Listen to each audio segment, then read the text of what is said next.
हाँ, मैं अंधभक्त हूँ और मैं बिक चुका हूँ। और मैं क्या, मेरा पूरा परिवार बिक चुका है। और वो तो 1947 में ही बिक गया था।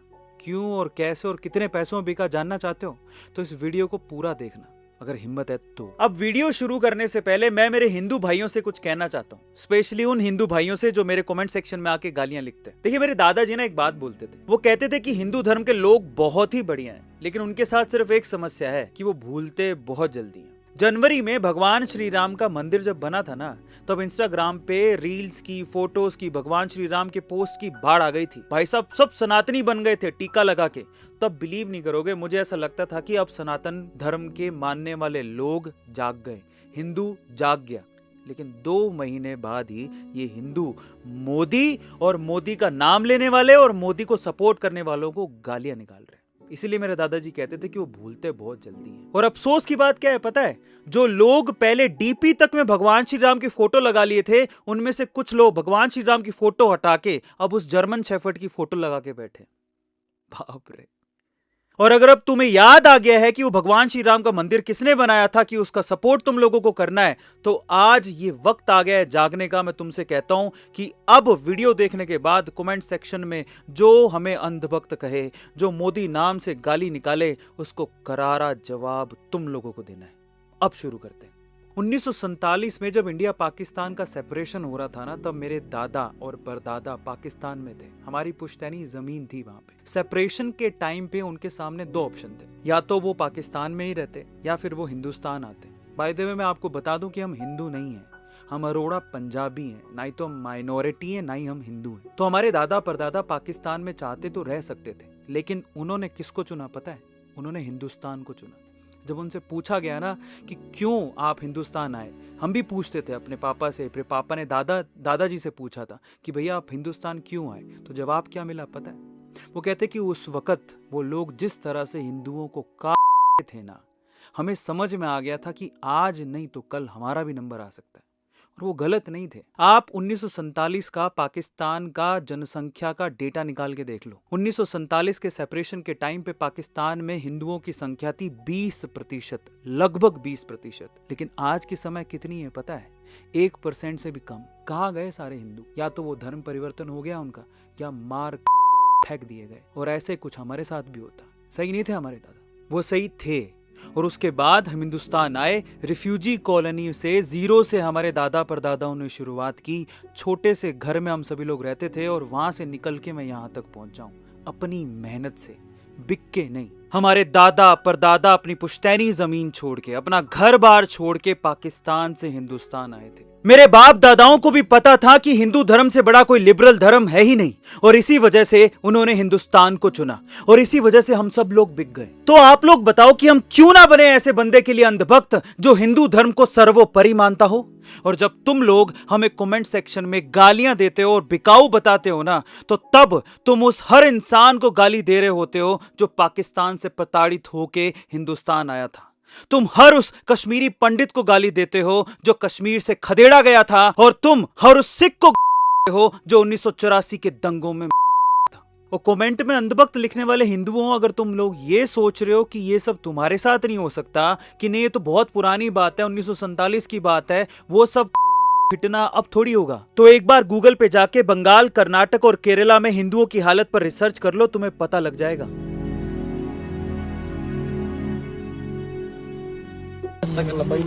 ಪಾಕಿಸ್ತಾನ ಜಿಂದಾಬಾದ್ ಅಂತ ಕೂಗುವಂದ್ರು, ಅಲ್ಲಾಹು ಅಕ್ಬರ್ ಕೂಗು, ಮೋದಿ ಬಗ್ಗೆ ಸಾಂಗ್ ಮಾಡಿದ್ದೆ, ನೀನು ಇಲ್ಲ ಸಾಯಿಸ್ತೀವಿ, ಕೂಗ್ತೀಯ ಇಲ್ವಾ ಅಂತೇಳಿ ನನ್ನ ಕೈಯಲ್ಲಿ ಒಂದು ಫೋಟೋ, ಶ್ರೀರಾಮನ್ ಫೋಟೋ, ಫ್ಲಾಗ್ ಎಲ್ಲ ಇತ್ತು, ಅದನ್ನೆಲ್ಲ ಕಿತ್ತು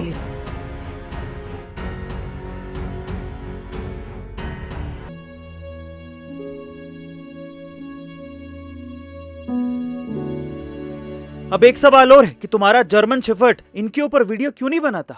हाँ, एक और बात, तुम लोग कहते हो कि हम लोग लद्दाख और मणिपुर के मुद्दे पर कुछ नहीं बोलते, तो तुम्हारा जर्मन शेफर्ड भी बहुत से मुद्दों पे मुंह नहीं खोलता है, स्पेशली हिंदुओं के मुद्दे पे। अब जरा जाके तुम्हारे जर्मन शेफर्ड को देख लो, वो बहुत ही सिलेक्टिव वीडियोस बनाता है, या तो कांग्रेस और आपके सपोर्ट में, या बीजेपी के खिलाफ, या एक खास वर्ग को सपोर्ट करने में, बस।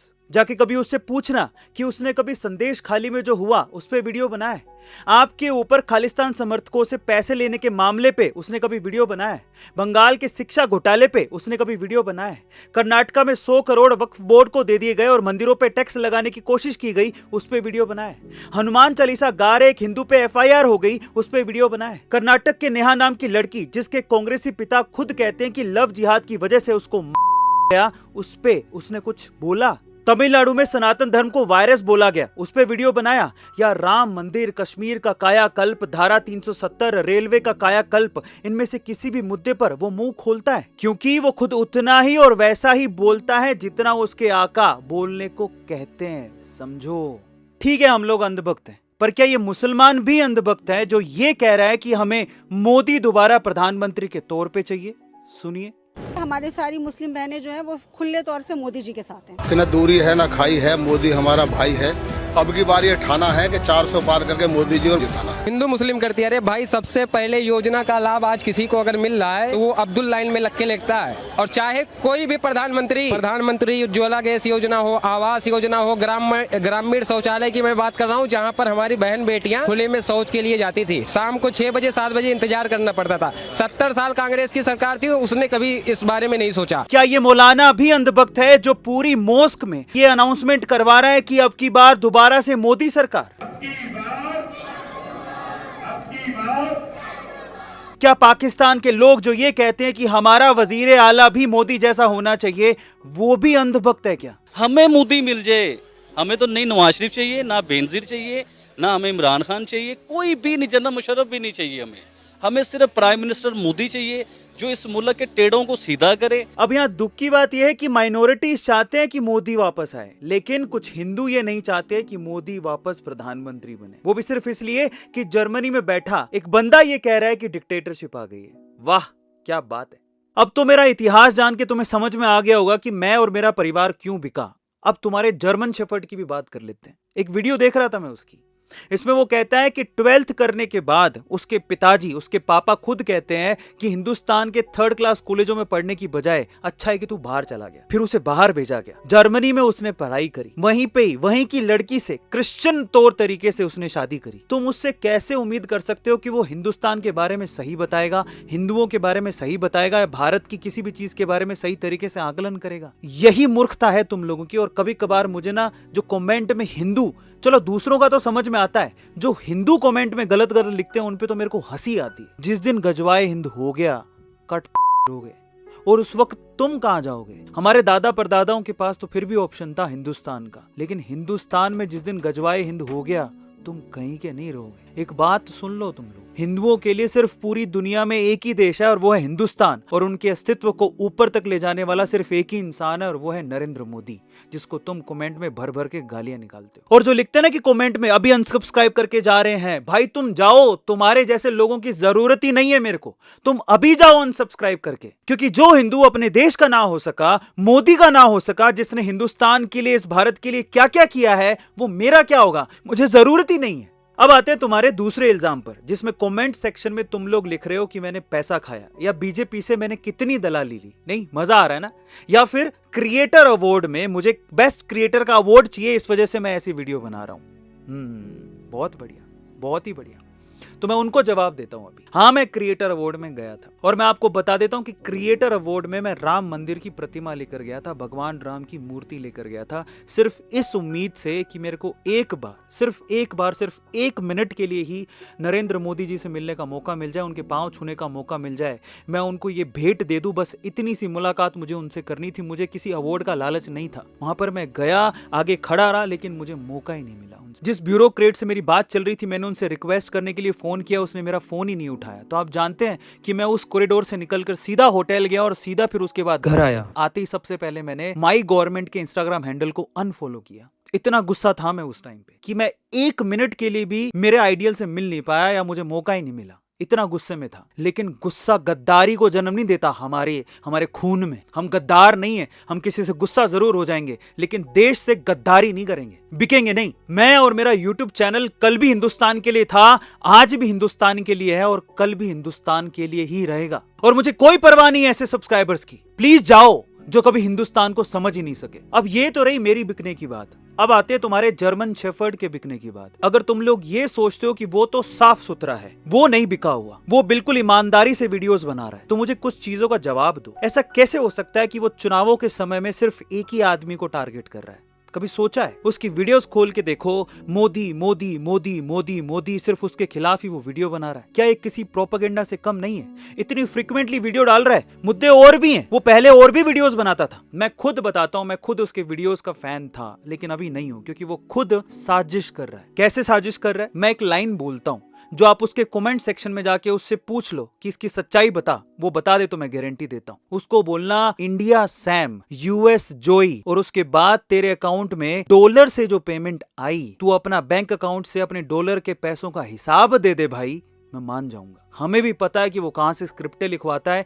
उसको पैसा कहां से मिलता है। इसलिए अगर तुम लोग ये सोच रहे हो कि वो तो दूध का दूल्हा है, तो वो नहीं है भाई। उसके चैनल पर जाकर देखो कि अचानक से उससे पूछना कि चुनाव पर सिर्फ एक ही आदमी को टारगेट क्यों चल रहा है, और मैं उसका रीजन भी बता देता हूं कि वो क्यों कर रहा है। देखिए, समझिए, नरेंद्र मोदी पूरे भारत का पहला ऐसा प्रधानमंत्री है जिसके सामने यूएस का प्रेसिडेंट भी फीका पड़ गया। जब लिस्ट आती है ना टॉप लीडर्स की, नंबर 1 पे मोदी है, 6, 7वें नंबर पर उनका राष्ट्रपति आता है, और वो कभी नहीं चाहते कि भारत इतना सशक्त बने, कभी नहीं चाहते। और ये सब हो रहा है सिर्फ नरेंद्र मोदी की वजह से। इसलिए यूएस खुद चाहता है कि इन चुनावों में मोदी को हटाया जाए, बीजेपी की सरकार को हटाया जाए। ये जो हिंदू जाग रहा है, इसको शांत करना जरूरी है, क्योंकि इससे अमेरिका के मंसूबे पूरे नहीं हो रहे। और एक और बात बता देता हूं, यूट्यूब भी इसमें दूध का दूल्हा नहीं है। आपको ये बात समझ लेनी चाहिए। अगर उस जर्मन शेफर्ड की वीडियो हर बार आपको दिखाई दे रही है, हर बार उसकी वीडियो में मिलियंस ऑफ व्यूज आ रहे हैं, तो उसके पीछे यूट्यूब है, और यूट्यूब यूएस का है, और यूएस कतई नहीं चाहता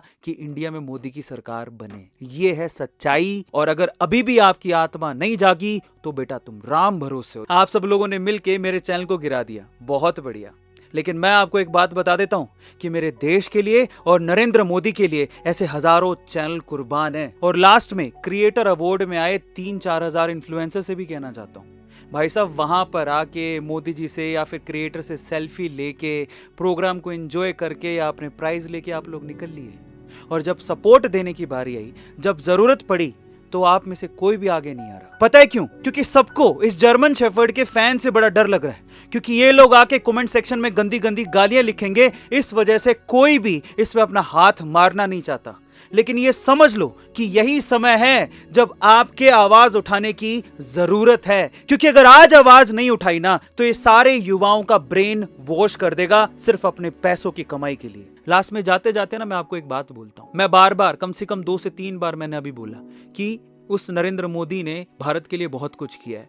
चलो छोड़ो, आप कहोगे कि इसका प्रूफ दो, या ये, मैं कहता हूं आप सिर्फ एक ही काम कर लेना मेरे कहने पर। नेटफ्लिक्स में एक मूवी आई है धारा 370। आज का जितना युवा, मुझे तो कभी कभार इस बात पे भी अफसोस होता है, कमेंट सेक्शन में लिखता है we are the fan of German shepherd, we love German shepherd. अरे तुम सरहद पे खड़े उस सैनिक के फैन नहीं हो। ये नरेंद्र मोदी जिसने अपना पूरा जीवन लगा दिया, 70 साल में जो बीमारी बाकी पार्टियां मिलकर ठीक नहीं कर पाई, जम्मू कश्मीर तड़पता रहा, आग लगी रही वहां पे, इस आदमी ने अपने कार्यकाल में वो सब खत्म किया। उसके बाद इन लोगों ने आज जम्मू कश्मीर की जो हालत ठीक की है, आप वहां के युवाओं से जाके पूछो, उनके वैली को स्वर्ग बनाने वाला आदमी नरेंद्र मोदी है, जिसको तुम लोग गालियां निकालते हो।